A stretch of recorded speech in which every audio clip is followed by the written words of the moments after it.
Hi எல்லாரும் எப்படி இருக்கீங்க? இன்னைக்கு ஒரு மினி விலாக் பார்த்துடலாமா? இன்னைக்கு ஒரு சூப்பர் டேஸ்டியான தக்காளி தொக்கு தான் செய்ய போகிறோம். வாங்க எப்படி செய்கிறதுன்னு பார்க்கலாம். அதுக்கு ஒரு 10 சின்ன வெங்காயம், ஒரு 4-5 பல்லு பூண்டு எடுத்து தோல் சீவி நீளமாக கட் பண்ணி எடுத்துக்கலாம். எனக்கு தக்காளி சாதம் தான் ரொம்ப ஃபேவரட். உங்கள் யாருக்கெல்லாம் தக்காளி சாதம் ரொம்ப பிடிக்கும்னு கமெண்டில் சொல்லுங்கள்.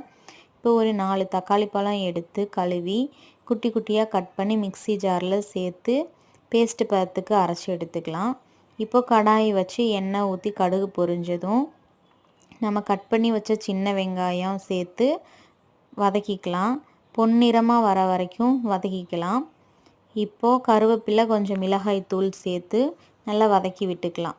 நல்லா வதங்கினதும் நம்ம அரைச்சி வச்ச தக்காளி பேஸ்ட்டு சேர்த்து உப்பு கொஞ்சம் சேர்த்து நல்லா கொதிக்க விட்டுறலாம். கொஞ்சம் கெட்டி பதம் வந்ததுமே நம்ம இறக்கி சேவ் பண்ணால் சூப்பரான தக்காளி தொக்கு ரெடி.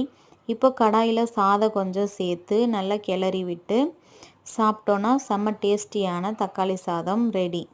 உங்களுக்கு இது பிடிச்சிருந்துச்சுன்னா மறக்காம நம்ம சேனலை லைக் பண்ணி சப்ஸ்கிரைப் பண்ணிடுங்க.